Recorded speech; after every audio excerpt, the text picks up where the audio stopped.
Yeah, we definitely should go back so the viewers don't wonder why we're talking about them. I mean, we are talking about the viewers, just not these particular viewers. No, it could be these particular viewers. Viewership in general. I mean, look, I have nothing but great things to say about these viewers in general. Right? I mean, these viewers are fantastic. I love these viewers. The people watching the show right now are my favorite people. I agree. I mean, I assume that they are all eloquent and respectful, the finest of people, the greatest of lovers, extremely attractive in their own way. They have that big dick energy, you know. Like yeah, I agree. Frankly, anybody not watching the show right now on Twitch or later on YouTube can fuck off, and they'll never hear that because they'll never see the show to know that. I mean, that your comment checks out only in the most technical of fashions. All right. What were we doing next? So I believe that Pondo had been summoned to his chambers alone by Noble Coral, who wants to be the new senior vice president of business. Say alone like that. Been summoned to his chambers alone. Lord Captain, I've brought the lube, as you like to say. Mm-hmm. So this is not a faded black scene. This is a real scene. So presumably he's waiting for you when you arrive, and he's got something under his arm that's like an object probably about the size of a book, which is bundled up in cloth. Lord Captain, is now a good time? I'm here, yes. So you step inside. He unwraps what he's got and puts it on the table. It appears to be a chunk of metal, like it looks like bulkhead material.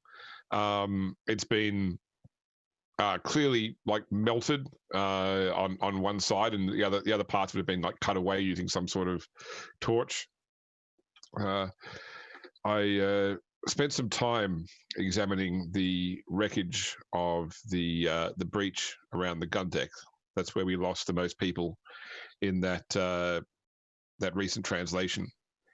And I found this. This was particularly of interest. Note the way that the edge of this panel has been melted. This is not just from a fiery blast or from an explosion on board. I confirmed with one of the tech adepts. There's been some subatomic agitation consistent with the use of melter weaponry. I would say that the explosion that vented the gun deck was actually a set explosion, possibly even a melter bomb. Do we know how many people on the ship have access to such a thing? 0. This melter bombs are exceedingly rare. I would say that it's unless the saboteur killed themselves in their own blast, that we have somebody on board this ship right now who is trying to do significant harm. The interesting thing, though, is why vent the gun deck unless the immediate reaction was to have the ship crippled in an upcoming ship-to-ship battle. I mean, we've already recovered. The gun deck has now been repressurized. The other crews have been brought in. Any harm that's been done has been undone, or at least it hasn't been exploited when it could have been. So that then leaves me to the question of maybe it was to target a specific person or people that were on the gun deck. I have to ask an unusual question, mainly because I've known longer than you have, but how much do you trust Nero Bullet?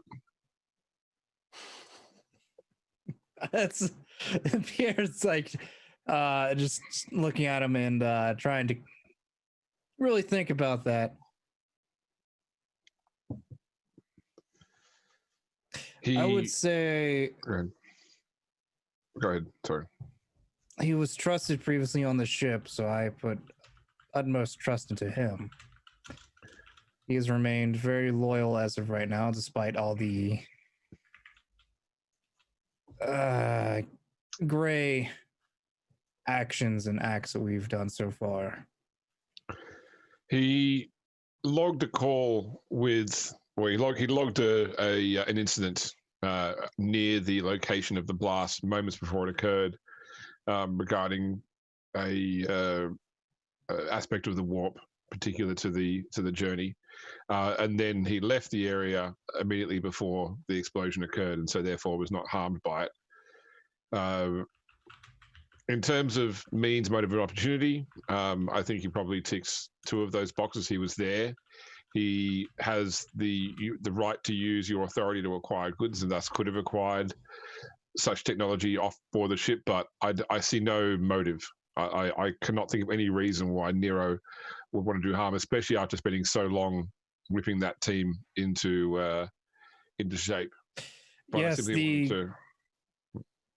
the coincidence is high. The reason to do so is very low. See what you can investigate as far as this apparition that you saw, or that he saw. What information? He only logged information that he saw something. That we don't really require more detail than that. That there was it was a minor incursion, probably a momentary fluctuation of the Geller field.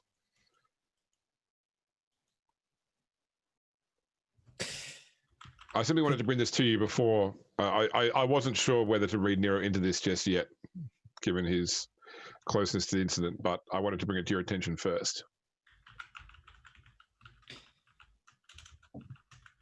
Keep an eye out. Keep an eye on keep an eye on Nero. If something is after him, it just so happens that he barely got it. Either something is after him, or Nero is possibly the culprit. But again, the latter seems very unlikely considering the situation. I agree, but that's why you're the Lord Captain. Essentially, keep an eye on him, of the people around him, to see if they're sort of suspicious or seem to be watching him too closely, I should say. And we have to assume for the moment that whoever did this is still on board the ship. Any Absolutely suggestions on how we at least contain this? It's either a member. So we've obviously taken a lot of new crew recently, through the changes regarding obviously the most recent stop at Footfall. That being said, that we can't rule out a stowaway as well. So. Indeed.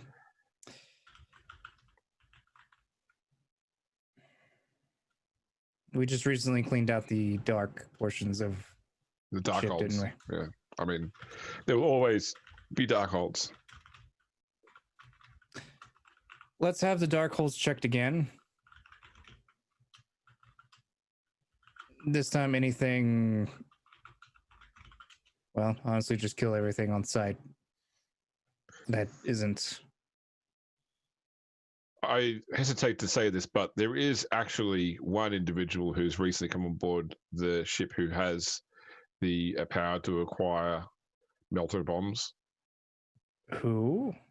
Inquisitor Shrain.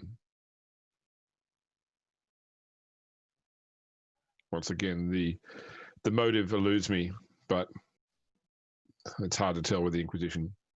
That's very true. I do not want to suggest to you as to look, or maybe watch around him as well, mainly to the people that he speaks with. Well, Shane keeps to his quarters mostly. He has his meals delivered there, except when he was invited to a meal with Nero. Indeed. Immediately after the explosion. Just saying.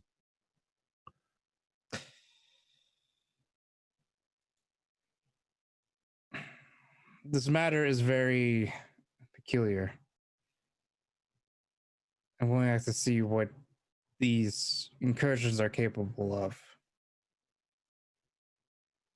Very well. That may be a matter for the astropaths to explain further, or even Indeed. the navigators. Is there anything else that you wish to speak to me about? No, that is it. Excellent.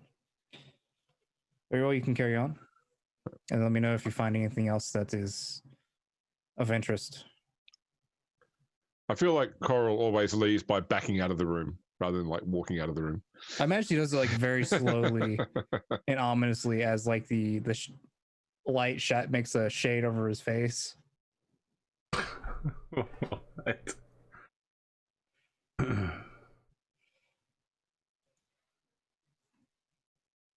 All right. So what's next then? It's over to you. I would like to go ahead and get the lesser endeavor out of the way for the last colony.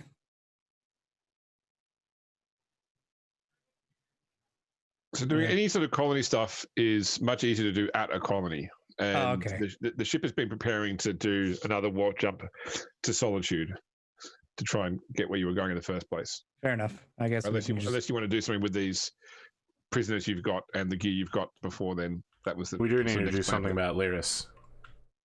And you need to figure out whether you want to give this stuff to the Inquisitor or not. And we have that soul stone we said we were definitely giving to the Inquisitor.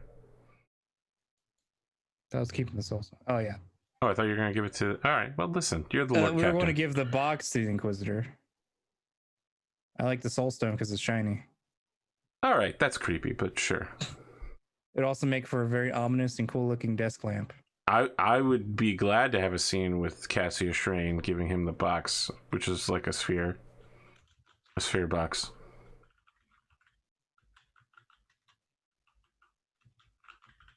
All right, we're doing that. Who's doing that? I guess it would be I and then maybe Nero if he wants to accompany, which I'm You guessing know Nero what's does. happening. No, I feel like Nero has set up the meeting as yet another business lunch. Would you invite Dawn along? Given she's technically Of course, attached to the yeah. institution. Yes. Okay. Yeah. All right. So a beautiful spread has been laid out once again. The Hyper Vendor has been taxed to its nines to get out a beautiful meal, and Schrain comes as well to meet with you all. Lord Captain, thank you once again for I believe thank you, Master Bullet, for the invitation. I take it this is something to do with our recent stop and not just a social gathering. Yes. Along with the other Xenos that we raised, we actually, I'll tell you, we ran into an Eldar. Oh, okay. We do not know what exactly they were doing there, but Nero essentially saw them, identified it, then immediately shot it and turned to mist. That's a bold choice, Lord Captain. I did not tell him what to do. Well, I think he did it instinctively. that's a interesting choice on your part then, Master Bullet. I mean, Nero's going to turn to him and say, this is the kind of orthodox protocol, I believe, that the Zeno Maleficarum calls for, yes? I think you may have made some mistakes in your interpretation of the text I gave you, Master Bullet. I thought we were to kill the alien. Indeed. The alien is foul and unclean, and there is nothing wrong. Nero's just nodding, like, with religious fervor. Like, yeah. With your destruction of it. You simply death is simply one of the things that we deal to the alien. It would be interesting to know. So this alien was on the ship. Indeed. Do you know why it was there? We do not, as I said. Nero shot on sight immediately. Do you know which faction it was a part of? Lord Captain, I just want to stress that I didn't shoot it on sight. I requested that it identify itself, and it turned towards me with a weapon. I believe the weapon was on its back because it was. But it had a weapon. weapon, and it didn't immediately obey. Fair enough. Lord Captain, may I address your man in a direct manner? Yes, go ahead, please. All right. Master Nero, it feels to me that the rank of the Astartes is something that you see almost aspirationally. I know that you know that join their orders, but you wish to be as they are as much as possible. Is that a fair assessment? I would say I wish to stand at the pinnacle of my ability. I see. And it's important to note that if I wanted to kill Eldar, I can train a Canid to kill Eldar. No problem at all. When I utilize the Death Watch, certainly killing aliens is their mandate, but we also need to understand the reason that the Ordo Xenos exists is to understand the alien, is to understand where it is, why it is, what it's doing, so that when we wipe it out, it doesn't return, or whatever it was doing doesn't continue to threaten humanity. I don't think I've gotten to that chapter yet. No. Your Lord Captain obviously has certain permissions within the scope of his warrant. He can exploit the alien for the benefit of the Imperium, an opportunity which is obviously now denied him. Whether there was profit, knowledge, warnings to be had. Tell me, could you at least give me an indication of the color of the creature's armor? That might at least give me some indication of what faction it was from. I believe we have an object that has sigils that were matching its sigils. Oh, well, that sounds like something I would very much like to see. If I may, Lord Nero Captain. will gesture dramatically to have two people roll it in. Okay. And then I'll lean next to the Lord Captain and the ships can't go. Are we telling him about the Halo device?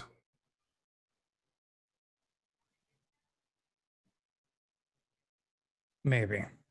We'll see how this goes first. All right. One's just gonna cross her arms extra hard in the corner. He looks at this sphere, rolls around in his hand, looks at the key, sort of runs his fingers across the etchings on the thing. So this is definitely the Eldar dialect, although I don't recognize a lot of these runes. This looks like it might be an older form. Sorry, so this doesn't necessarily tell me who this Eldar which faction they were a part of, or it was a part of.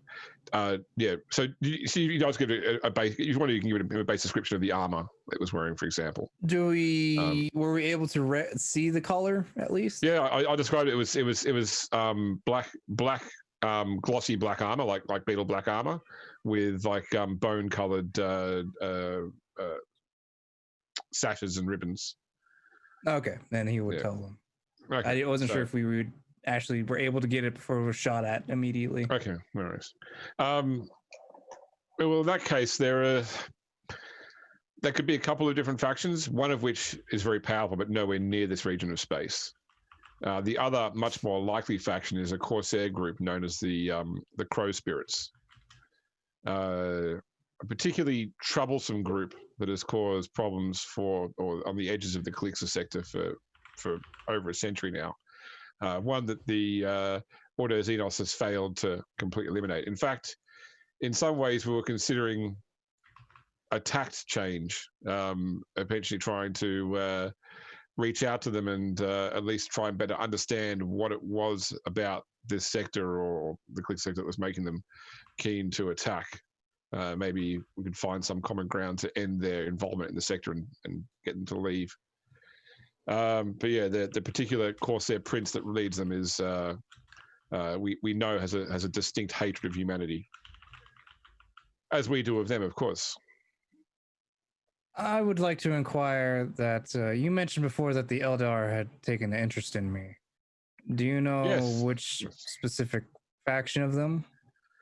I don't know if you know of the Eldar group known as the Harlequins.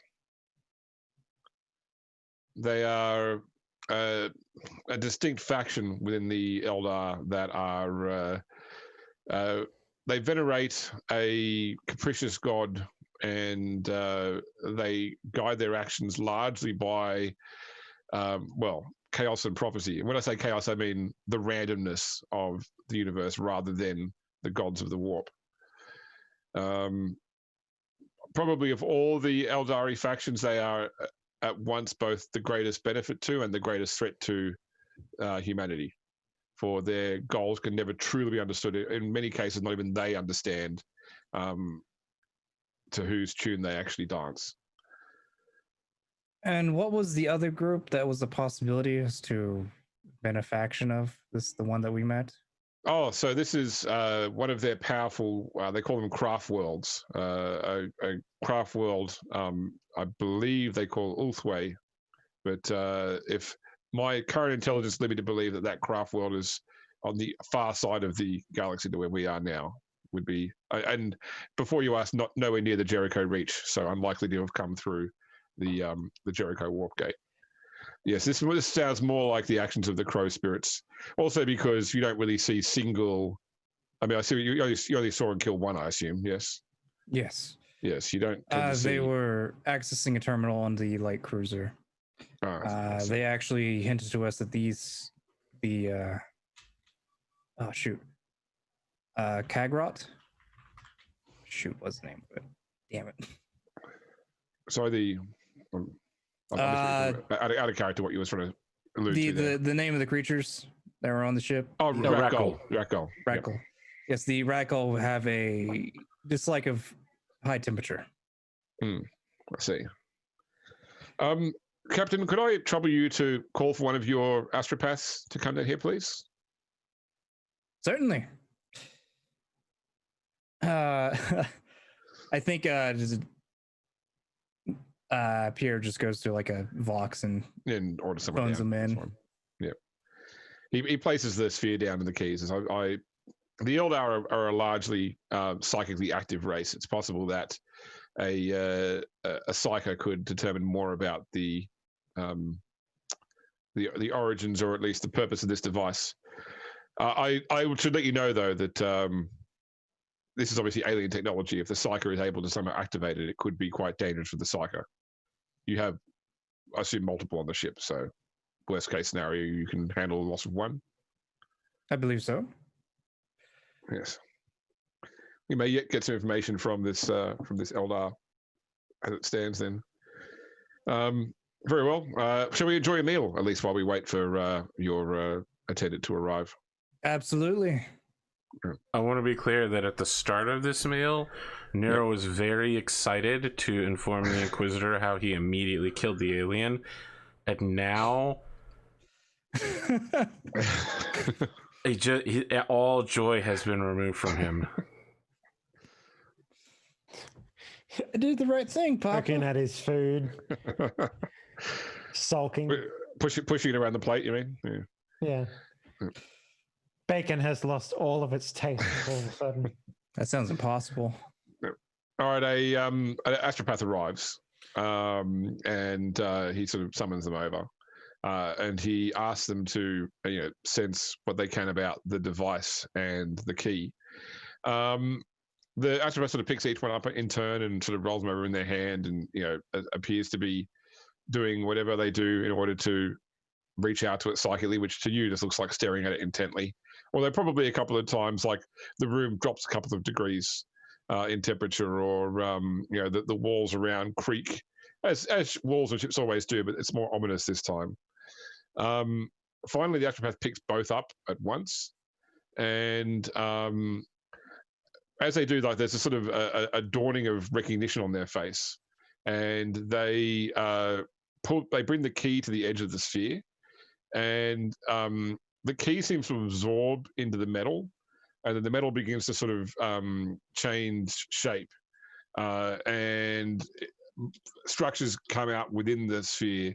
It basically turns into an armillary, if you know what an armillary is, like a if you Google armillary, ARMILLARY, it's like a globe with moving parts on the inside. They're used for like astrological observation as such, or even astrology as well. Very complex, like vastly more complex than anything you'd find on Google, like with spheres within spheres, moving parts. Yeah, let me ask. Did you mean astronomy or astrology? Both. Okay. Yeah, it is used for astrology as well as astronomy. All right. Well, Yeah. one of those is a real science. Exactly. Yeah. Yeah. Thank you, Henley, for the link there for chat. So that's an awesome one. Actually, that's a massive one you found. So Henley as well. Oh, Dave. Looking at this thing now that's just formed into, you are sure at some point in the past you've seen a picture of this before. Thinking back, like it might have been in one of the books that you perused in the Abbey at some point in the past. Like it just, like it never struck you as odd before, but just something about seeing this now looks like, oh, I'm definitely seeing this. Where have I seen this? I remember seeing it in a book maybe back in the Abbey of the Dawn. Okay. Yeah. Is there anything I can do to remember further about this, or? I mean, it's probably something that you didn't make too much note of at the time, so you wouldn't remember the title of the book. You just know you definitely saw this, and it might have been literally like a book open on a lectern, where scribes were working, scribing material, and you passed it and saw the image and thought, oh, that looks interesting. And now it sort of calls back to you now that you remember seeing this in a tome on Iacanthos when you were at the Abbey. Yeah. Yeah, so the Inquisitor sort of like picks it up. So it's grown in size now. So it's about it's a bit bigger than a basketball in size now. And you can sort of hold the outer part of it, and the inner part still continues to move and change shape. Very interesting. Some sort of navigation device, perhaps. Something that the ancient Eldar used, perchance. And you found both these artifacts on the ship, the key and the sphere. Yes. I believe we recovered the key from the dead Eldar. Is there like a last set of coordinates aside from the ones here that the Eldar went to, or were they set to here? Well, I can't read this thing. I said I believe it's some sort of navigational device, but I can't actually divine its use. It's activated, whatever it is. It's doing what it's supposed to do. I don't know what it's supposed to do, but to me, it looks like some form of stellar cartography tool. I mean, we can show it to your Carno artifacts, but it may, if it eludes me, it may elude him as well. This is not obviously human technology. And you've got to remember that the Eldar don't navigate the warp in the same way that we do. Right.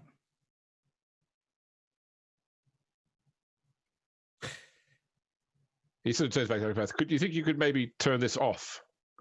And Empath sort of holds it, and like it looks a bit puzzled, and eventually manages to like it shrinks back down into the sphere, and he pulls the key away from it. Inquisitor, it feels safer in the off mode. Yeah. Inquisitor, if it's no issue, may I keep this device for myself? Would you like to take it with you to either your own purposes or destroy later? I do not know which your plan. Well, for the time being, we are working together anyway. I'm aboard your ship, so it really, as long as both of us want access to it, then both of us can study at our leisure. Excellent. But Master Bullet, the next time you encounter an Eldar, feel free to bring it to me in chains so that I can put it to the question before we kill it. Nero's incredibly conflicted by this. He would not want to say no to any Inquisitor except maybe Alcibi. But reminder that Alcibi basically straight up trolled him for several minutes before Nero returned it in kind. On the other hand, Nero is not really a capture specialist. So I guess Nero is going to say, Inquisitor, I will endeavor to bring you back whatever pieces I can find and accept the surrender of any individuals who wish to do so. but my style of securing a operations area tends to be very messy and immediate and permanent. Well, Lord Captain, obviously the Elder have an interest in you, and you may want to consider the orders you give your crew with regards to how you choose to interact with them in the Expanse. As I said, your man has done nothing incorrect, just maybe not as correct as things could have been. We'd know more. Understand.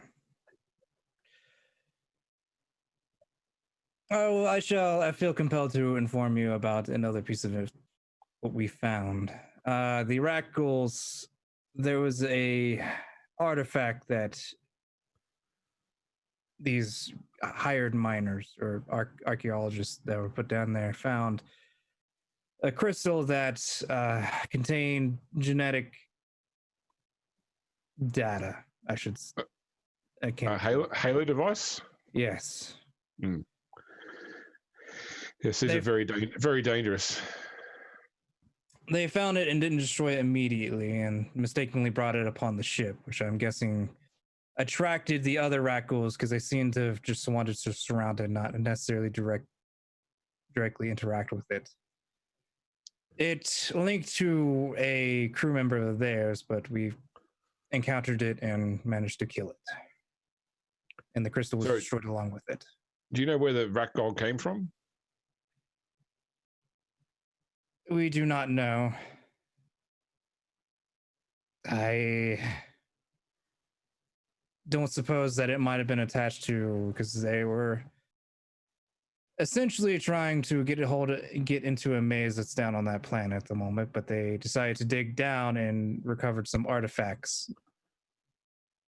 It's possible. I mean, the Agarian ruins, I've never heard of any particular connection between the Agarian Dominion and the rat ghoul before, but the rat ghoul are a void-faring race. They may have been deposited here at some point by a ship in the past, and the ship has left. My only guess is that possibly that they were deposited here in almost eggs or some sort of thing, or somehow managed to sneak in onto the archaeologists there that went down and came back to the ship. Maybe a more thorough investigation of the ship is required in time. Indeed. Personally, I'd like to acquire that ship, but it currently belongs to... Oh, jog my memory, Nero. Which ship are we talking about, Lord Captain? Well, the Praetor. Eternal Praetorium, sir. The Eternal Praetorium. It belongs. No, I was asking that who this system belongs to. It belongs to Lord Winterscale, sir. That ship belongs to the Casbalica. Indeed. It belongs to the Casbalica. I would like to claim it, but it is not my own, but it's also being infested by Xenos, which is troublesome. Well, I'd like to stay out of any legal matters between rogue traders, but I could at least provide you the sanction that the ship's future shouldn't be determined while it is infested with aliens. That works with me.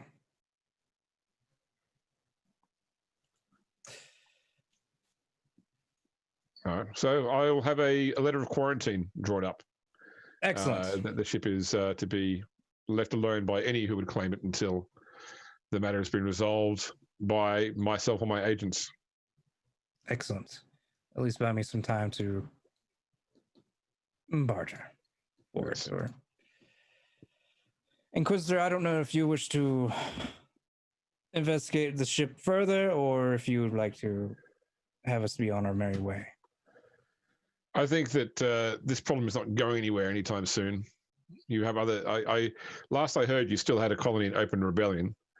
Yes, that is can only last so long, and we do also have a time factor regarding the arrival of the Necrons. Indeed.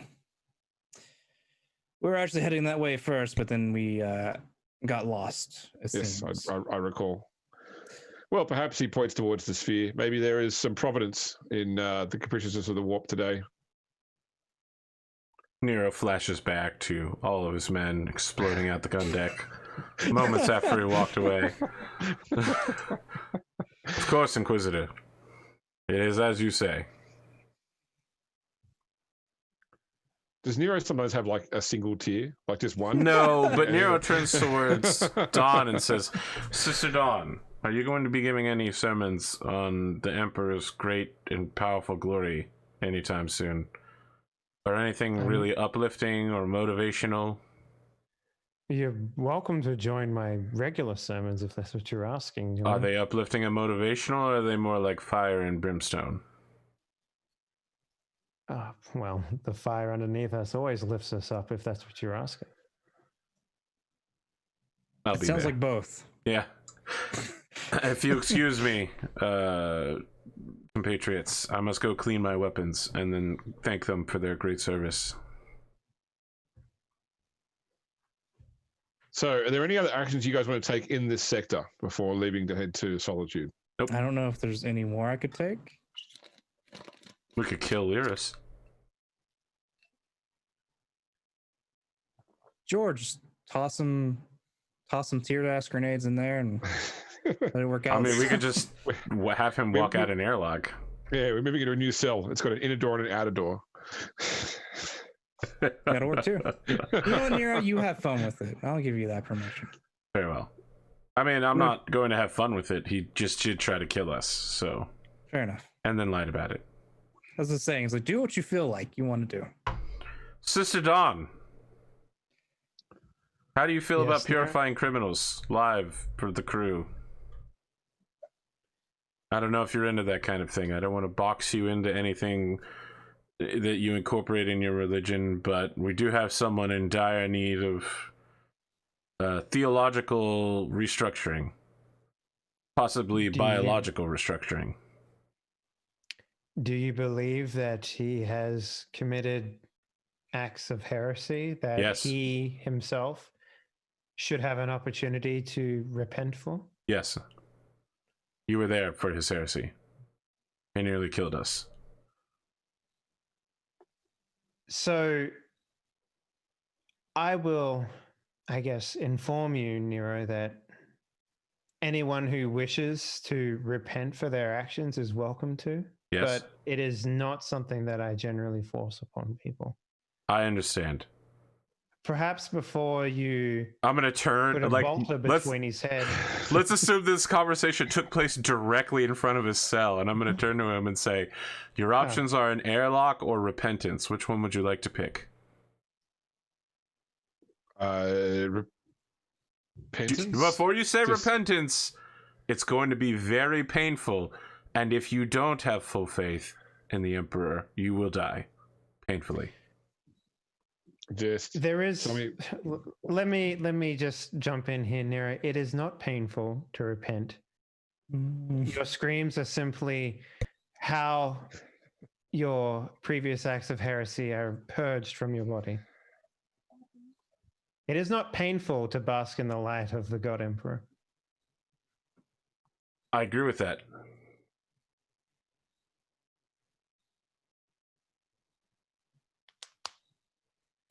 Screams just Harry's leaving the body. That's it. Yeah. So, what do you think, Lyris? Would you like to have a chance at a second life? Repent? Just tell me what I'm repenting for, and I'll say what you want me to say. Yeah, Nero's like, that's not good enough. You have to believe in the repentance, I probably. still don't know what it is you're claiming that I've done wrong, other than not tell you straight away that my friend was stabbed with. I mean, you with a crystal basically in her. lied to us. Sorry, give me a child an iPad. I thought you were like signing a document you gave. It says digital signature here for $30 download on a gotcha game. That's it. It's I my need PA. another Minecraft, Dad. Here you go. Skyrim on another device. I didn't lie. I simply didn't tell you all the information. For that, I apologize and I'm sorry. If that is my crime, then I admit to it and throw myself upon your mercy.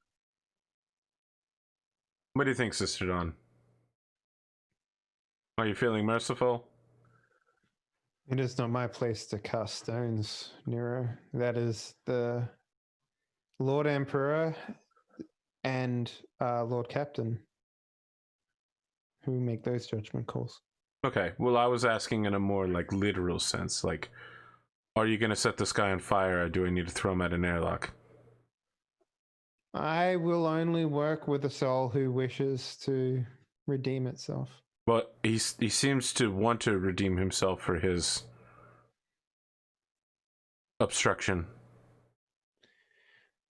I'll turn to the man inside of the jail cell, and I'll be like, the act of repentance means that you have to willingly coat yourself in holy vestment oils and walk through fire. Is this something that you'd be willing to do? Nero's nodding behind him the whole time, like, say no.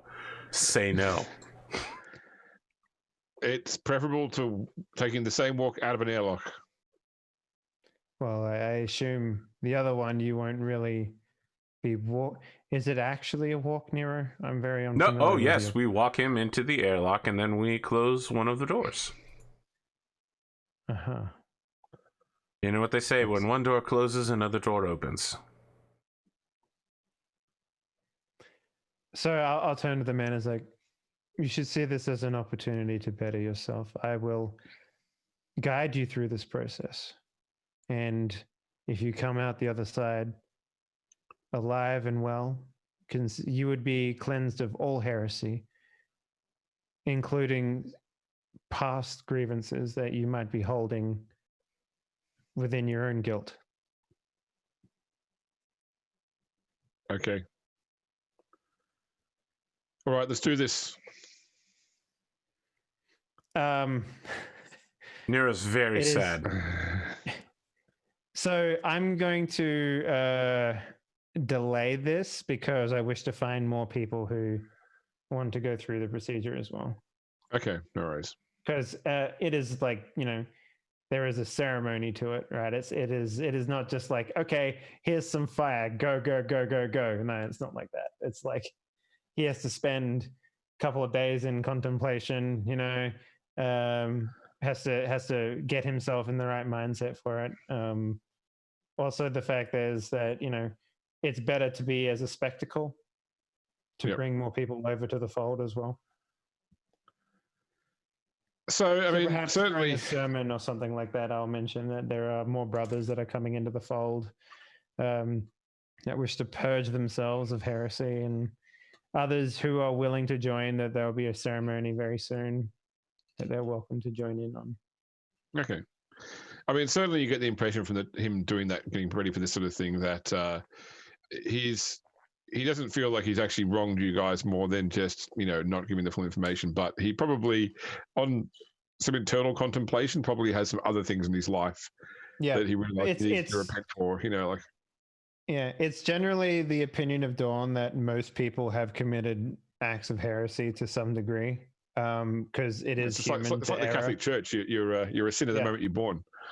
Exactly. So proving yourself that you're willing to do the extra mile and purge yourself of such things is like something that Dawn will always suggest people do. Okay. So the good news is, in the time this is getting set up, the ship is going to jump to warp. So at least if you change your mind and decide to flush him out the airlock, you can flush him out the airlock in the warp. That sounds bad. For the person being flushed out, certainly.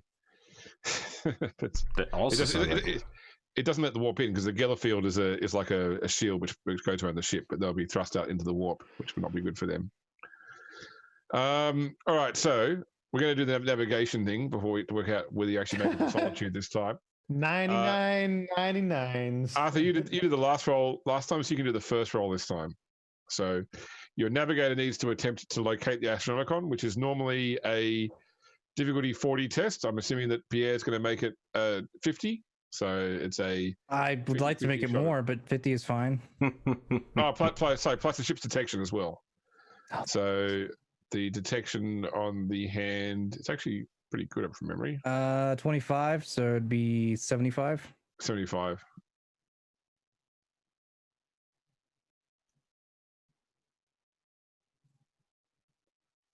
There we go. Which is success. Nicely done. Okay, so 2 more. So they've actually. So it's expected to be about a 6-day journey in real time.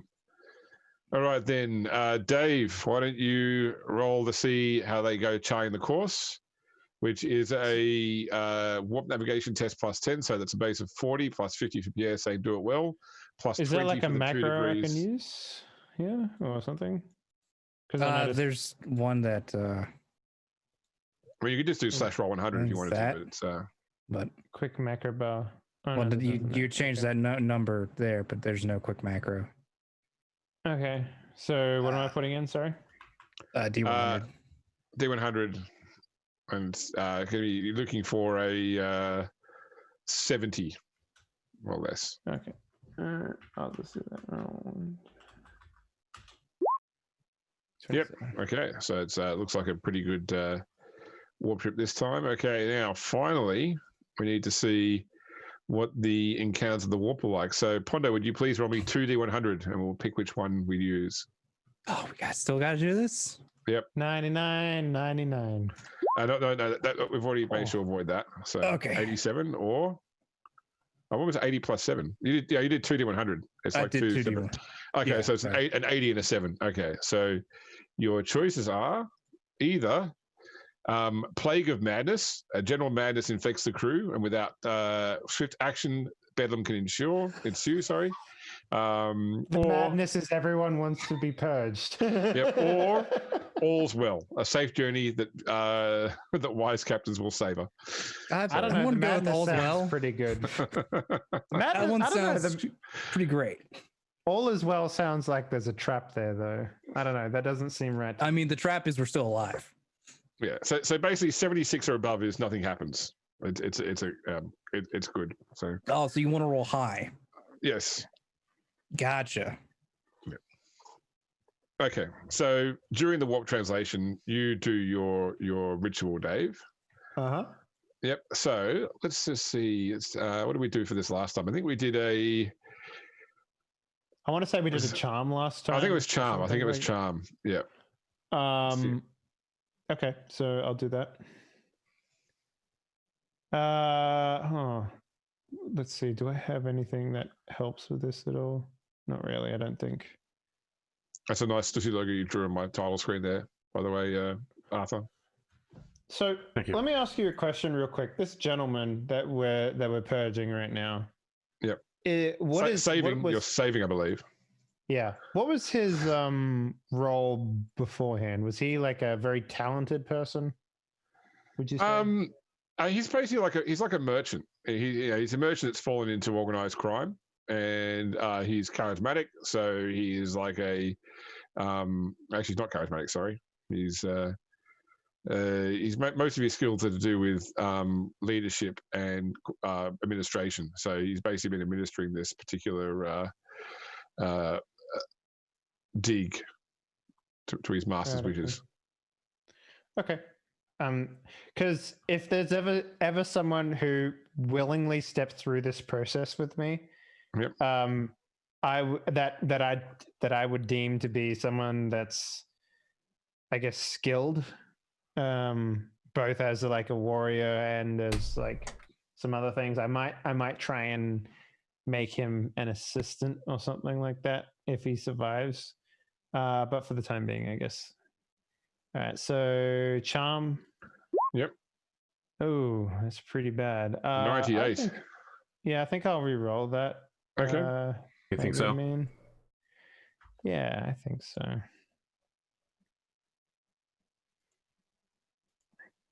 What the fuck? No, 96. It wasn't meant to be. That's right. Everybody dies except for Lyris. Sorry, including Lyris. So can you only re-roll once? Is that the deal there? I know if you've got fate points, you can keep trying to re-roll if you like. It's up to you. Yeah, I'll re-roll one more time, and then we'll let the dice sit on that, I think. Let the dice decide. Wow, I'm not doing much better. Wow. It's just, yeah. So, I go through the same process. like normal. I do the I guess the charm roll here is mostly just to like a final piece that they hear before they walk through and burn themselves to death or something. Yeah. Okay. So I'm going to say actually with that. So with three degrees of failure, Julius is the only one that survives, and in fact, he barely screams at all. I know sort of the point where they stop screaming is the point you consider them have been purified as such, but he grits through very, very quickly. So it's up to you as to whether you feel he has actually been properly cleansed, or he just has an extremely high pain tolerance. I mean, he did the ritual, so yeah. And he has the scars to prove it. So oh yeah, definitely. In terms of what that means for Dawn, it means that he's willingly come into the fold, but like I said, the sounds of the screams are the heresy leaving the body. So to Dawn, this man has lived in the light of the God Emperor as best to his ability that he could before he became cleansed, I suppose. Okay. And how does Nero feel seeing this? I will like, as after that happens, yep. I will address the crowd with that such information as well. Okay. All right. How does Nero feel seeing this? I mean, Dawn has essentially cleared this guy, right? Yeah. And I don't suspect that he got off a little bit too easy here, like suspiciously warpily easy or anything like that. No, he just seems to be like nothing mystical about it. He just seems to have an extremely high pain tolerance for pain. All right. And I know that he's accounted to be a good administrator, right? Yeah. All right. So I don't have to go to the Lord Captain with every single one of my suggestions personally. I know that I normally do, but I think in this case I just write something down and have a runner take to the Lord Captain the idea that the newly purified Lyris might be better put to use as his new administrator on Solitude when we kill the incompetent governor there. Because Dawn has cleansed him of his horrifying crimes. I also like to believe, James, that there is like a secret, not secret, but like an inner sanctum meeting that I have with the individuals who have gone through this process and lived. Yep. Flamewalkers Anonymous, yeah. Flamewalkers, I mean, it's hardly anonymous, everyone. But yeah, I would continue preaching to those people specifically, so that they don't fall back into their previous habits. Okay. Yeah. It's not like, okay, you're done, no more heresy for you. It's like, no, it's like there's a lifestyle that comes after that point as well. There's probably people that are quite devoted to your order as well, actually get burned multiple times as well.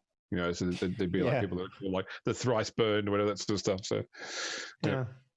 And there's probably people that like hold things or like wear things, ornaments around their chest like a third time around to like have it burned into them, or some sort of sigil of the ecclesiarchy or something like that. Yep, sounds fair. Melted into the skin. Yeah, shit like that. Okay, sounds good. I think at the end of this, it's just Nero sitting alone in the cathedral after everyone has left, just kind of staring at nothingness. Disheartened. Well, he's listen, he has some theological revelations he's working on. Yep. Okay. You mean killing everything at first sight is not the best idea? Look, the Inquisitor told him not to kill Xenos, and now he's got to like... Listen, this is not what he expected Inquisitor to say, especially not after giving him a book about specifically how to dissect Xenos, all of their weak points. between that and the Lord Captain telling him to maybe chill out from time to time, Nero's going through some deep internal revelations. Meanwhile, we arrive at Solitude? Question mark.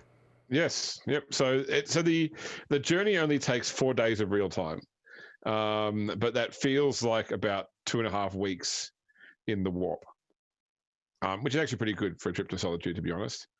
Sorry, did we get here faster than we intended? Yes. Wow, I do not understand the warp at all. Yep. You emerge from the warp. Once the ship settles down, everyone heads to the bridge. So the star in this system is a very weak. It's a neutron star. So the amount of light it produces is not significant. Everything's got sort of like a blue glow to it. The augurs come online. So pretty much what you're reading is there are no planets in this system. There are some asteroids, like significant amounts of asteroids that may have once been planetary systems that collapsed after the neutron star. Basically when the original star went supernova and became a neutron star.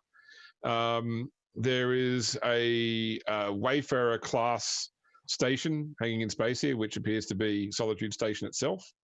And there is also at the outer reaches of the system before the Oort cloud, a non-human construction, slightly smaller than a Wayfarer station, which appears to be just unpowered and floating derelict in space.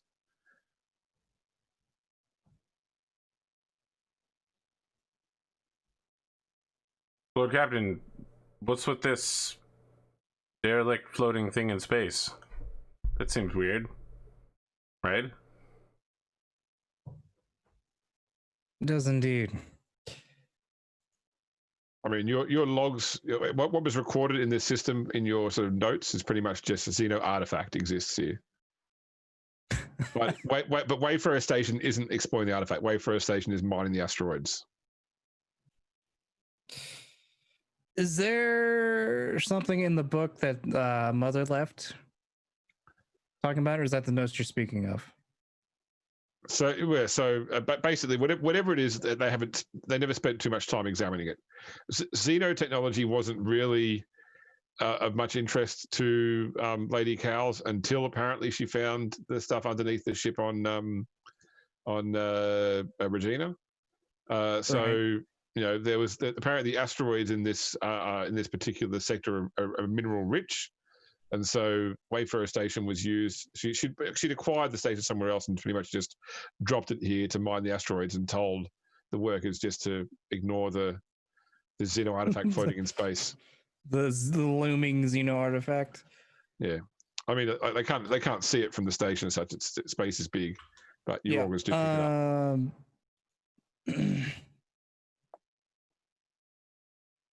I might. I want to confer to this with the Inquisitor about it. Okay. See if he can make heads or tails of what this thing could be. Over a meal? Or are you actually going to fly to it and invite him to the bridge to see it? I'm glad that this has infested even the Game Master. Yes. I've set a culture of success. Let's just fly over it and have him look at it through the bridge, essentially, if he wants to step out. All right, that's fine. So he'll come up to the bridge. I mean, he does leave his room from time to time. He just doesn't do so unless he has a reason to do so. I get it. I understand. Doesn't want to mess with the commoners. That's it. Yep. So he heads up to the bridge, and it takes him about a day of warp flight, void flight to reach this thing. It is definitely a small space station of some type. So it's a multi-tiered construction, sort of like what the space stations look like in Star Trek, where there's sort of like a dome on top with like a thinner pillar, or like a Mega from Mass Effect, for example. It's like a higher sort of habitational section at the top, and then like a column of construction with all sorts of probes and arrays jutting out from beneath it. So he takes a look at it and says, "Oh, I've seen pictures of these before. This is an old Eldar navigation station." Interesting. Any idea which faction it may belong to? I mean, it's all one color out here. I can't see any symbols, or it looks old. It looks like it hasn't been populated in some time. Very well.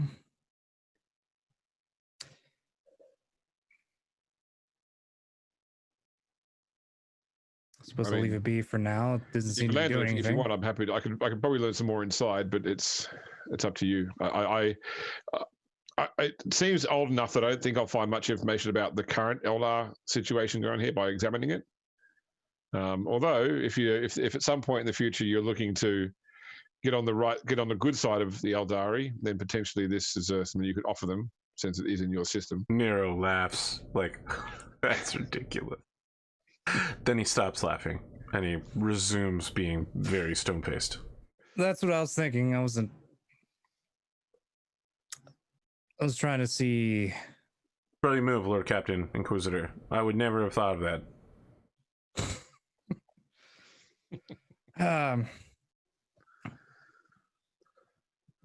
If you want to take a look inside, be my guest. If you need to take, do you want to take some Arnsmen with you? Or just want to go by yourself? I don't feel the need to divert here right now. Maybe we can do this after you've sorted out your colony situation here, but before we leave. Very well. Then I suppose we should start trying to make. Wait, is colony a planet or is Master it just a of station? Vox. It's a station. Oh, okay. Can you contact Solitude Station?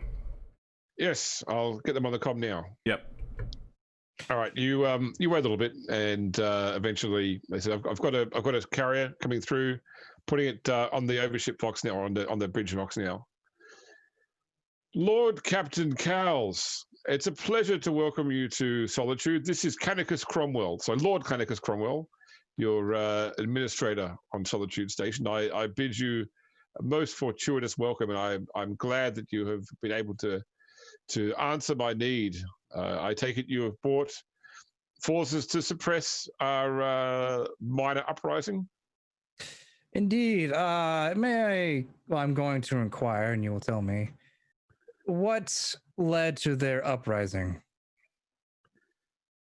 Oh, I believe it's simply laziness among the miners, refusing to work. So we cut their food rations, and they still would not return to work.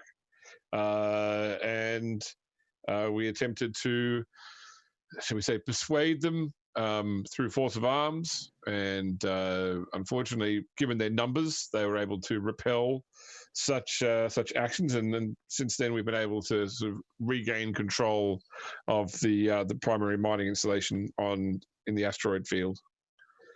Now, this all sounds James. like slightly incompetent, but still standard in Imperial doctrine, right? Like, nothing here is unusual.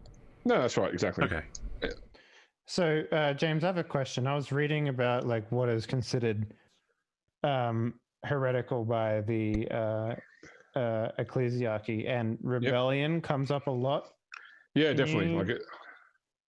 Can you detail what the standard reaction for a member of the ecclesiarchy would be to hearing rebellion? So, I mean, having an opportunity to question it. Yeah. So consider, I guess, the concept that the Imperium is basically a feudal system. Is that most people are born into the job they're going to do. You know, so if your parents worked in this factory, it's highly likely that you're going to work in that factory too. There's no sort of opportunity for greater education to go and choose a different vocation as such. Everyone sort of fits their place in society. And of course, that place in society is mandated, of course, by the needs of mankind, which is ruled by the God Emperor. So therefore, to not, take up your place in society and not fulfill that role is an affront to the God Emperor's plan, so to speak. So with that being said, a lot of citizens are, they're raised in this mentality. So given that you're probably, from an order which is both fire and brimstone, you have the attitude of, well, if they're not working, then they are inherently heretics. Conversely, there's probably a level of understanding with the sororitas that, it's rarely people just say, you know what, fuck this, I'm not going to do this job anymore. There's usually a catalyzing thing that causes that situation to start. I don't know, like it's obviously in other episodes, but if you've ever looked at the communications from the administrator of the facility, one of the concerns that it may raise in someone like yourself from the ecclesiarchy is that he often referred to, like he very much pushes the fact that the rogue trader is the representative of the God Emperor, and that he's representative of the rogue trader, almost implying like there is like, you know, like he's a religious figure almost, you know, like because you know, my boss works for God and I work for my boss. I'm the closest thing to God you'll ever see. So therefore, treat me like I am, you know, almost beatified. I mean, that's really shitty, but that also still checks out, right? Like, Yeah. as a noble, this is a thing he could reasonably claim. Yep. Yeah. Interesting. And in a lot of cases, what is the punishment for rebellion that the Death. ecclesiarchy normally hands out? So Death. it depends on where it happens. Like within the Imperium, you probably just kill everybody and then get new people to run the mines and such. You know, but even to the point of saying, okay, so this planet might be unprofitable for the next generation while we replace all the people we just killed. But a generation in the Imperium is such a small amount of time. Oh yeah, fire the father, offer the son the same job for half the cost, right? Like that's it. But out here where there's less people, you know, often it can be, you know, kill the leaders of the uprising, and you know, let the others know that if they don't fall in line, the same will happen to them, sort of thing. Lord Cromwell, several questions. Yes, who am I speaking with? This is the security consultant on board. Nero, Julius, Augustus Bullet. You might know me by my trade name, Nero the Blade. No. Okay. Anyway, security concerns. Have you simply flushed them out by just depressurizing the area that they're in? So they control the environmental controls at the mining installation. They have so they haven't control of flushed that. you out either. No, we're on the so effectively there is the Wayfarer station, which is like where all the processing and shipping is. I'm following you. And then there is like the asteroids themselves, which have like an installation on the largest asteroid that like it's like a mine head almost. Okay. And they completely control the asteroid belt mine head, whereas the Cromwell's forces control the Wayfarer station. So how many of them are there? Of the miners? Yes. The rebel miners, the bad ones. Yeah. So still on the asteroids, about 200,000. 200,000. Okay. How armed are they? Shovels, picks.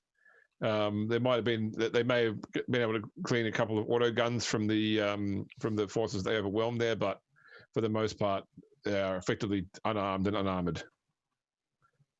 And how did they defeat your forces? Massive numbers. We only had we only had a few hundred armsmen on the asteroid. We have there are prisoners here. We have there were miners that were off shift. Yes. That we have detained on Solid Tube Station. We will Station. take those prisoners from you at some point. Who is the leader of this rebellion? We don't know that necessarily that all 200,000 miners follow a single person, but one name that's been passed around is a miner by the name of Tortoise. I understand. And Nero's going to look at everybody else on the bridge and be like, does anyone else need to talk to this man? Or should we speak to this Tortoise? Does the rebellion have any sort of religious figure among them? Well, they should all worship the Rogue Trader or the God Emperor by way of the Rogue Trader, of course. Generally, rebellions tend to think that rebelling also means that they start to believe in other things. Heresy is among them a chief concern of rebellions. So just one moment, and you sort of hear like the hush sound of him talking to somebody else. He comes back and says, among the prisoners we have here, there is one of the miners who was sort of served in a capacity as like a spiritual leader, I guess, for some of the miners. Her name is Dahlia Mahalko. She might be the sort of thing you're looking for, perhaps. All right, Captain. I believe that we should probably start there if we're going to start with anything. and you hear like the voice on the other side say, "I think you mean Lord Captain."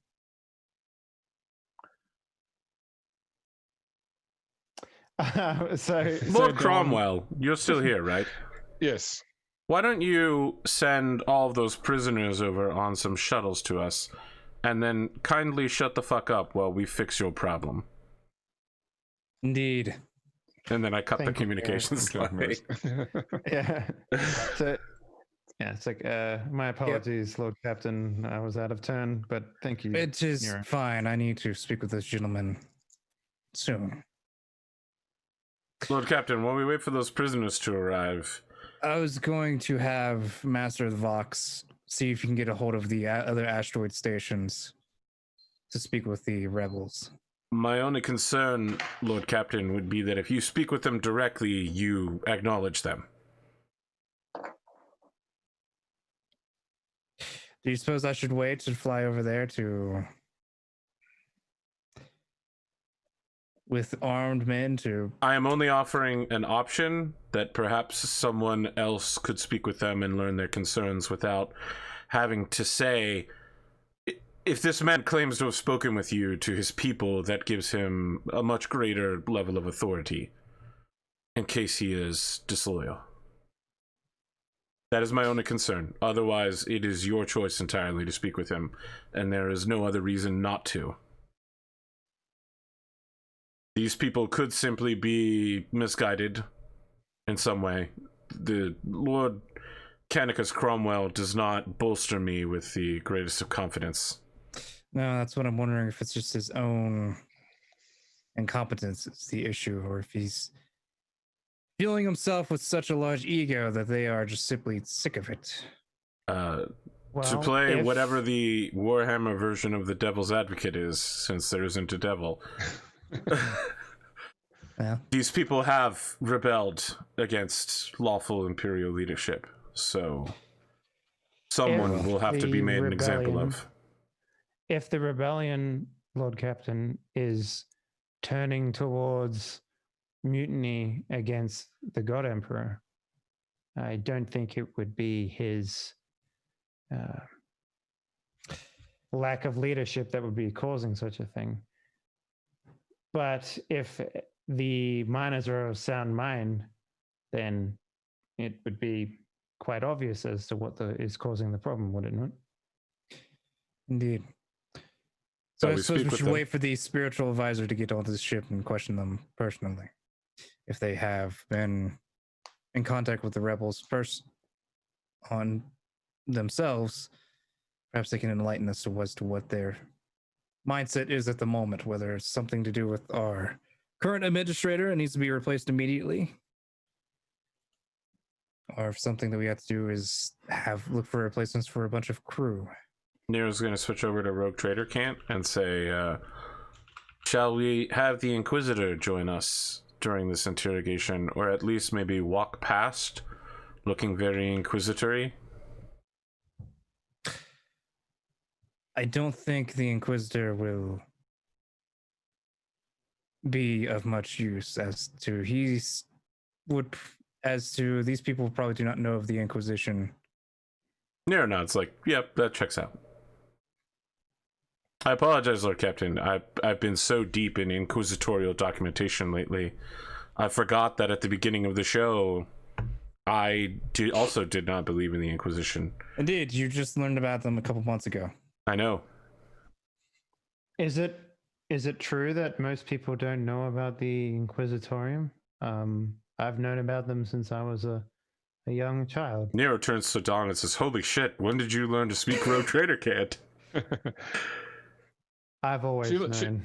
She learned back when she was working with So even prior to, like when she knew Nero beforehand, she may not have told him at the time, but she learned it from the crew at the time. All right, so yeah, Nero's just like, well, you should have said something. It's not like we're talking behind your back. We just She did a couple times.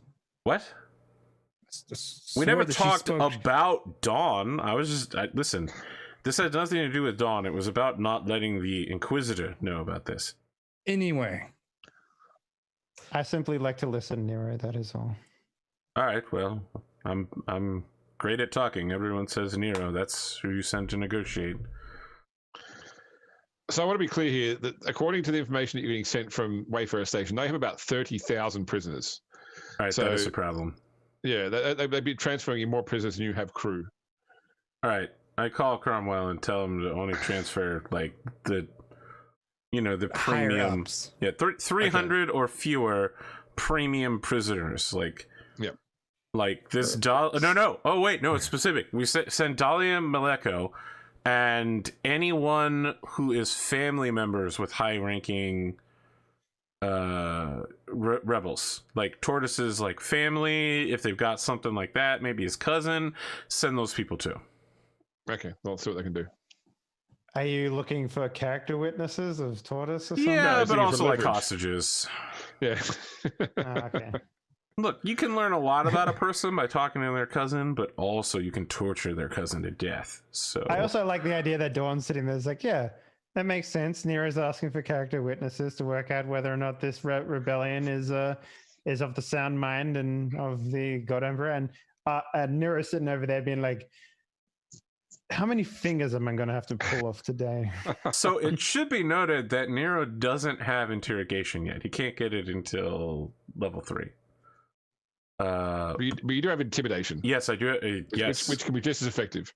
Well, I feel like interrogation is its own skill specifically because of its level of effectiveness. But well, yes. Yeah, interrogation is the skill of not just making people say what you want them to say in order to stop you hurting them. Correct. Yeah. Are we gonna go good cop, bad cop on these guys? I don't know, but let's think about it. Okay, so Nero beforehand, he has like a light lunch. He does a warm-up jog. It's been 4 days, so he's feeling pretty good. He's back to his full hit points. He spends lunch like maybe tormenting Riani by just saying really ominous things to get a good reaction out of her. So he shows up like at the shuttle bay, just like, okay. I like you, Riani. I won't kill you today. Dreadpipe Robert style. Nero's gonna show up in like full dress uniform, the gun on his shoulder shiny, heavy bolter presented, sword has been freshly cleaned and oiled. He takes a deep breath and he's just like, Sister Dawn, it's gonna be a good day. Is it not always a good day, Nero? Remember that day where we dropped out of the warp and my gun deck exploded and hundreds of my closest friends and clansmen were vented into space? I do remember. Hardships are what make us better human beings. Well, Nero doesn't say anything. Would you after not that. be the person? Would you not be the person you are today if you had not faced trials and tribulations? Well, we Cadians were just born better. Would you not be as skillful marksman as you are today without having to have shot your bolter as much as you have, presumably at targets that are shooting at you? I feel like I was born this good, but the Emperor's guidance flows through me. Now look, I personally have repaired your flesh. I know that not to be the truth. I'll buy that. Yeah. How do we want to do this? Like, I was thinking maybe while they're bringing her off the shuttle, I'll like rush up there like I'm crazy and start slamming her against a bulkhead and be like, tell me what I want to know. Something like that. And then maybe you're just like, no, wait, we have to get her to you can't harm her like that. Something, I don't know. Maybe you want to be the crazy one? He's on like the balls of his feet right now, like jogging in place. I think we see the shuttle coming down into the bay while it's happening. Doing vocal exercise in front of the mirror just to get his voice warmed up for red leather, yellow leather, red leather, yellow leather. Could we not simply ask her questions outright before we start ruining her impression of us? I have to be honest. Might have noticed my method of communicating with people is generally ineffective, but I find when they have a deep and healthy respect for their own lives, they tend to be more useful and truthful at the same time.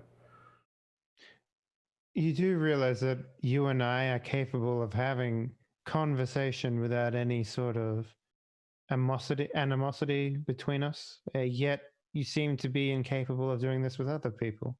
Is there a reason for this? What? I am courteous to several people on a regular basis. Well, one of the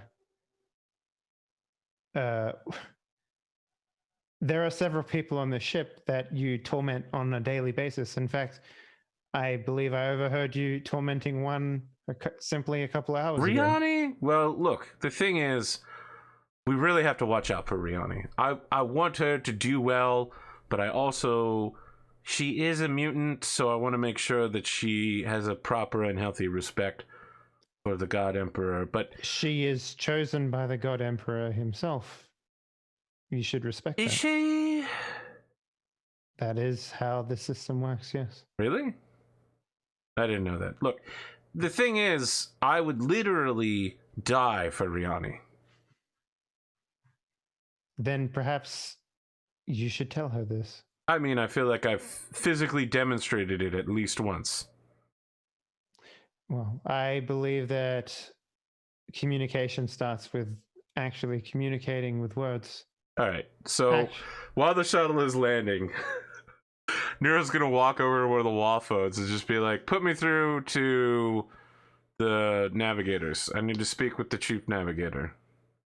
So Dawn is gonna like saddle up next to him and be like, you should also tell her that all of the stuff you said up until this point was merely a jest or a test.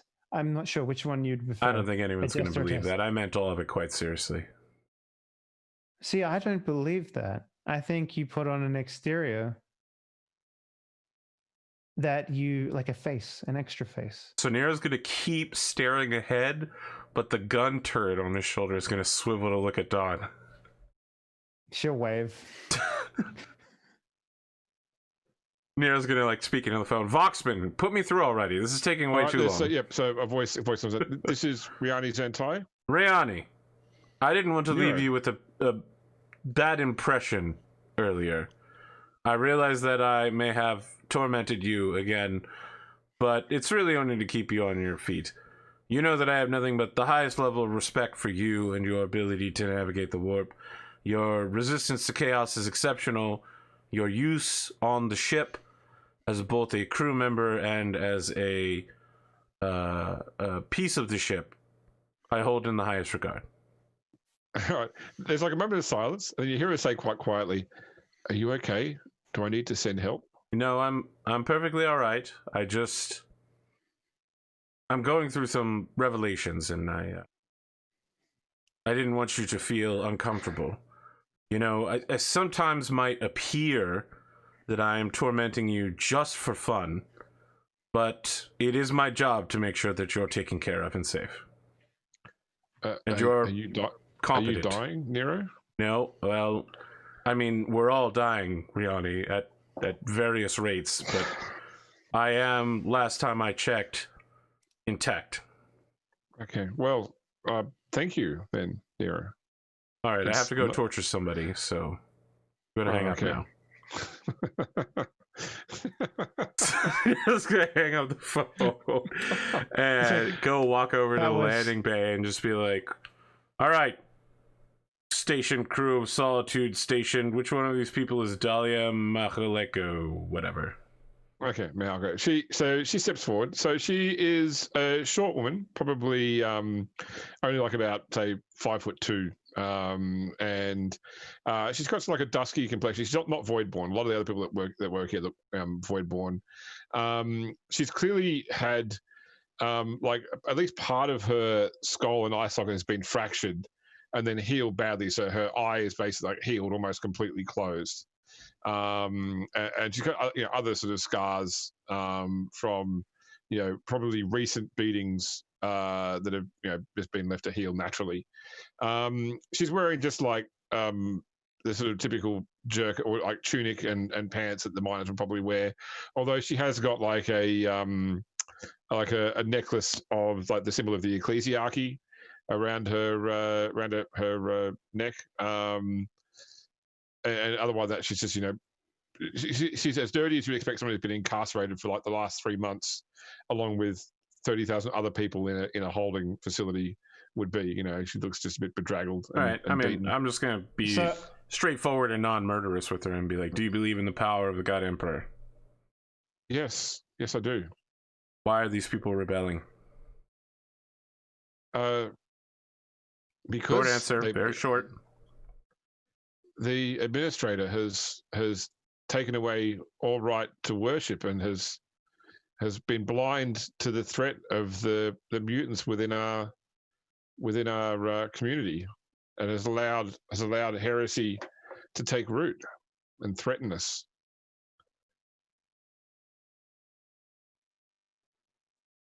When you say removed your right to worship, could you please be more specific? She sort of looks around like the other several hundred people gathered here. Sort of thinking, nope, like ignore them. You're talking to us. Okay. Well, what I mean is that it's just like she can go through all the crimes administrator, but it's only going to push all these people more, make them more shitty while standing here, if she outlines what she believes is the reason for rebellion. You start getting people going, yeah, what she said type stuff, calling out from the back row. All so right. she's sort of. I'll tell you what. We're going to do this a different way.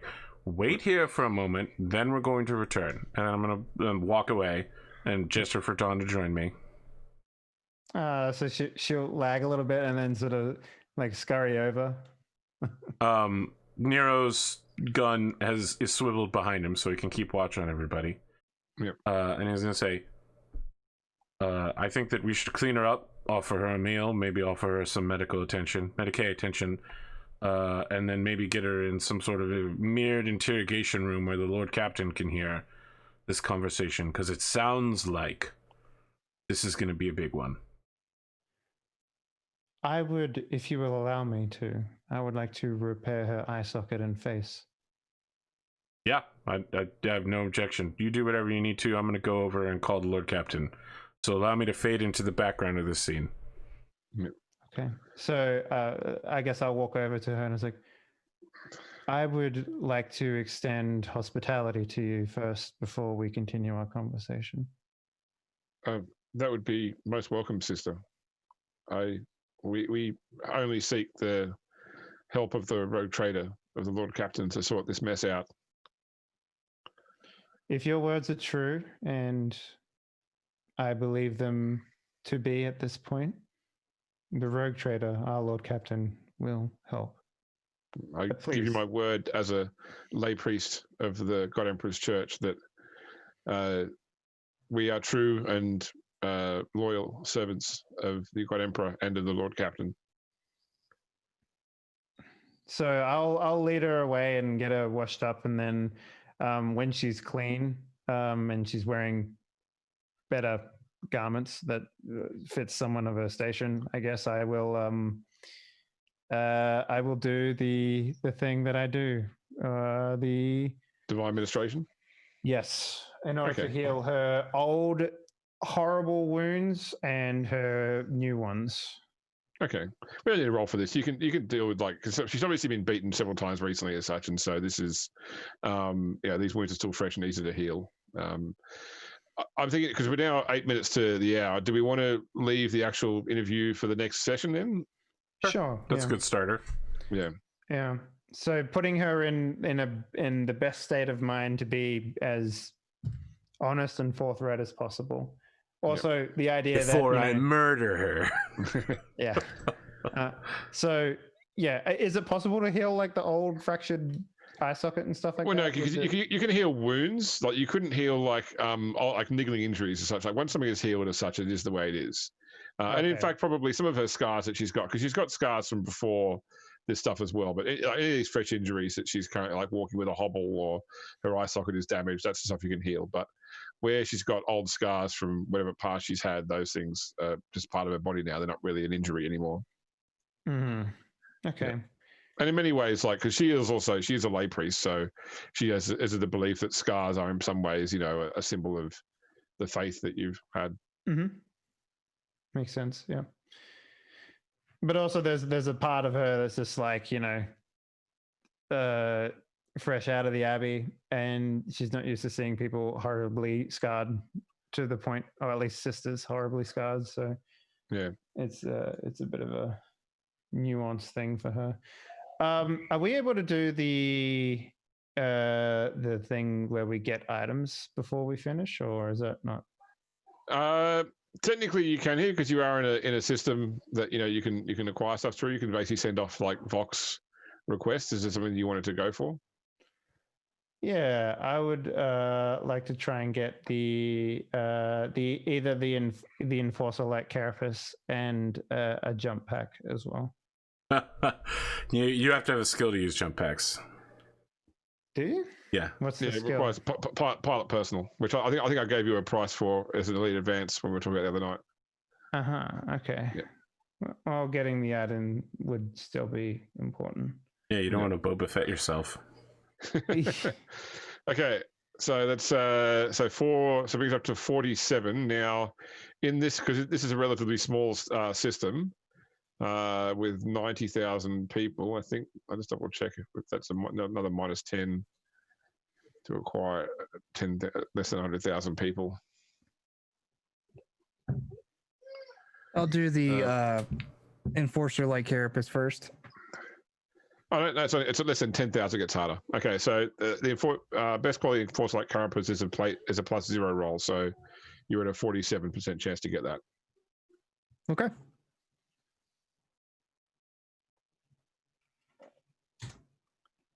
Nope. No. Okay. Jump pack. Jump pack is a rare, so there's no benefit for quality there. So only one is +20 Okay, I'll fate point that. for the commerce test. Oh, Okay, no, so that adds 2. nothing. So 65 is your chance. Okay.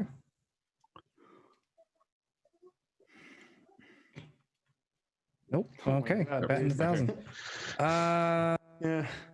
What about some mercenaries? More mercenaries. I'll want to try to hire some more mercenaries, which I think Yep. is +0 for the smallest group of mercenaries possible. well, I'll fate point that. And we've been rolling pretty poo-poo He's today. there. haven't Wow. There we go. Wow. Okay, Better. Wow. so we're at 55.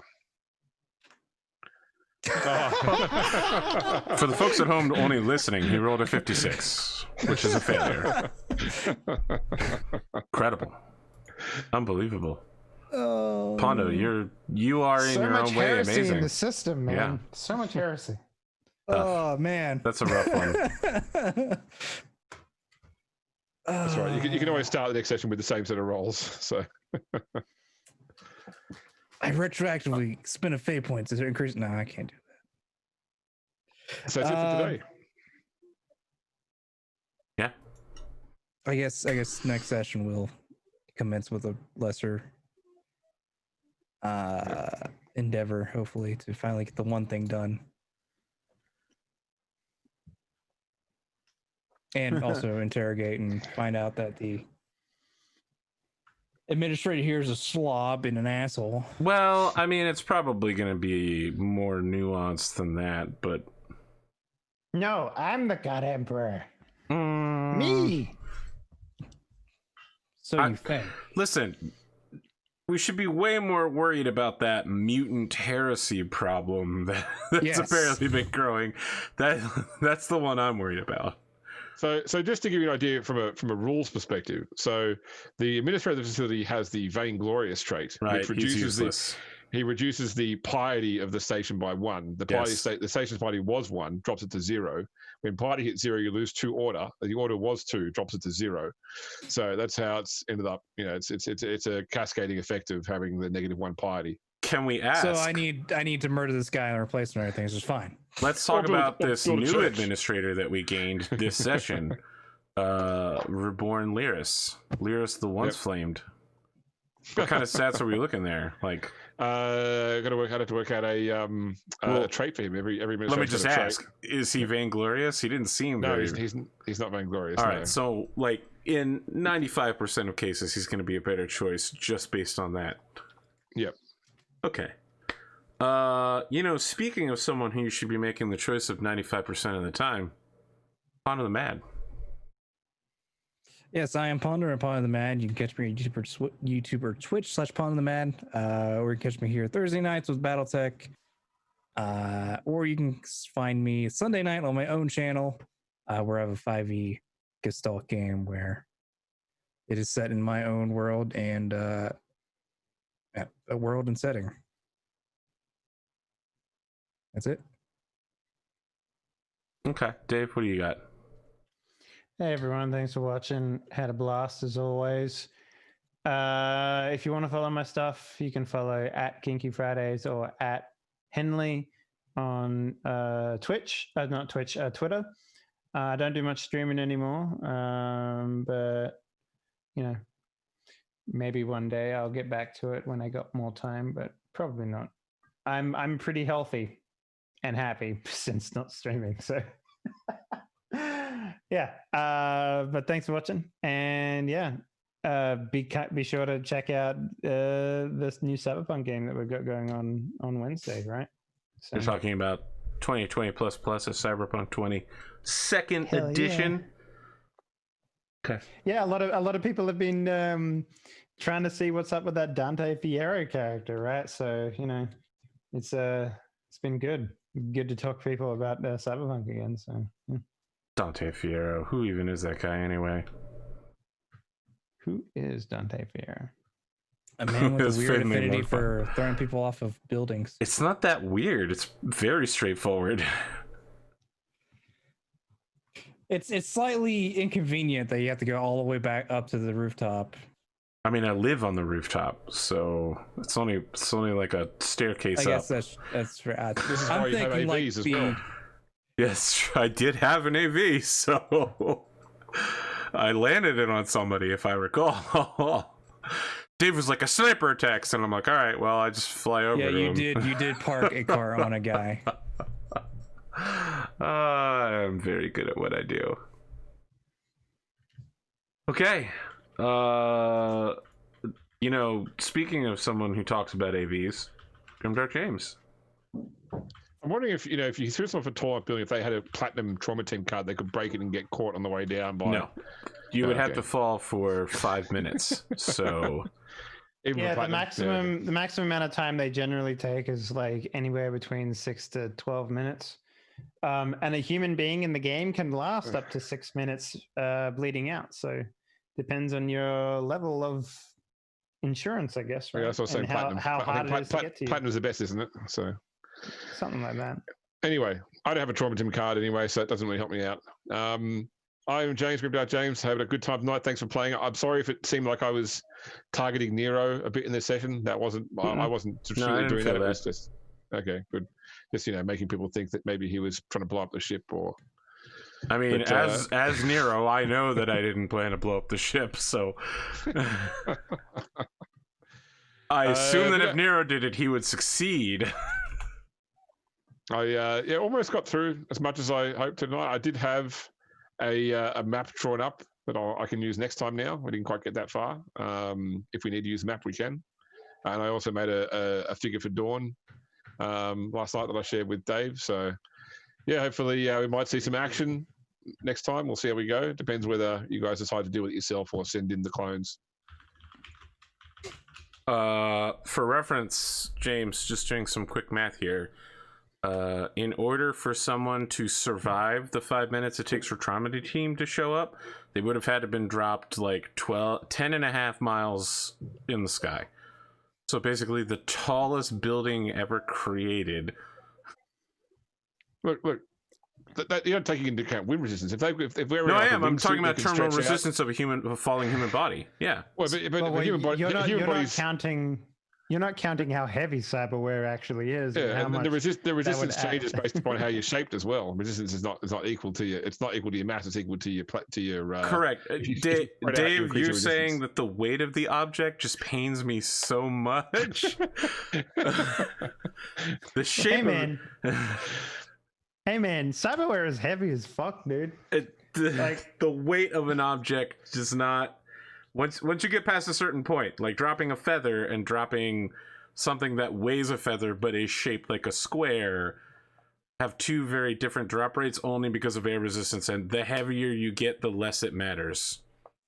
Listen, a ton of feathers is lighter than a ton of bricks. Okay. What?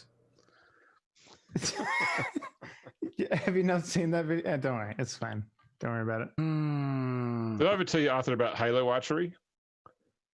No, but that sounds rad. Is it jumping out of an aircraft and then firing arrows downwardly? It was a game we used to play when I used to do archery, where you put a target flat on the ground. You'd all stand around in a circle. You'd fire straight up in the air, and then run for cover. Oh my god, yeah. that's terrible.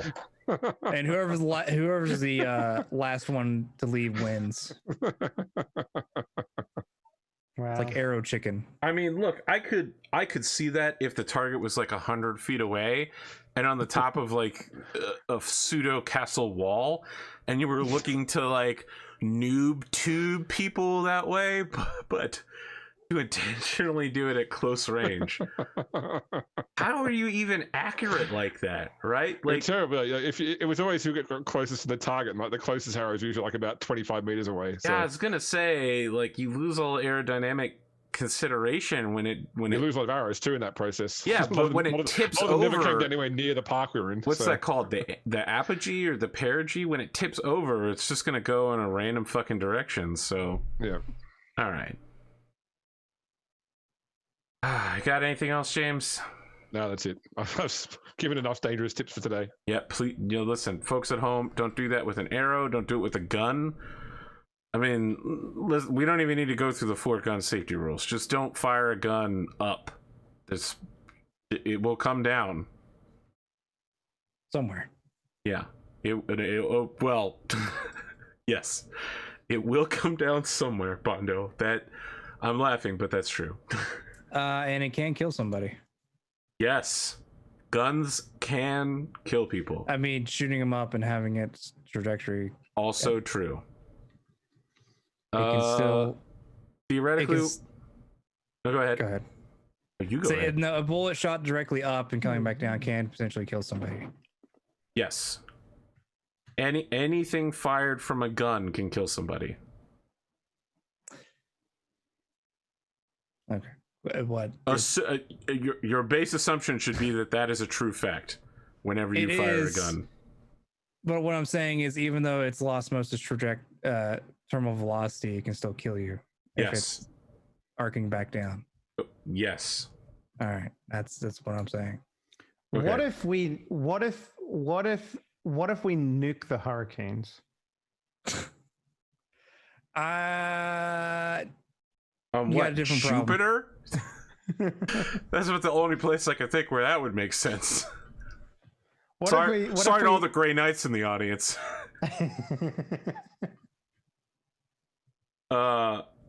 We should be back next week with no problems, correct, everybody? That's correct. All right. Did Dave get an outro? Yeah, Dave went before you, right? Did he? Okay. Yeah, we talked about Cyberpunk 2020. Okay, sorry, I wasn't paying attention. My basement getting painted Monday, probably. So that'll be a lot of aggravation, but we should have a regular streaming schedule, including 2020++ on Wednesday. Consider checking it out. If you're a Grimdark James fan, Grimdark James is now part of the Battletech cast as soon as Season 4, Episode 26. So consider joining us for that as well. I don't want to 40k shame you, Arthur, by the way, but Titan's the moon of Saturn, not Jupiter. I thought that they floated around Jupiter. No, Titan. They're on the moon of Titan. All right.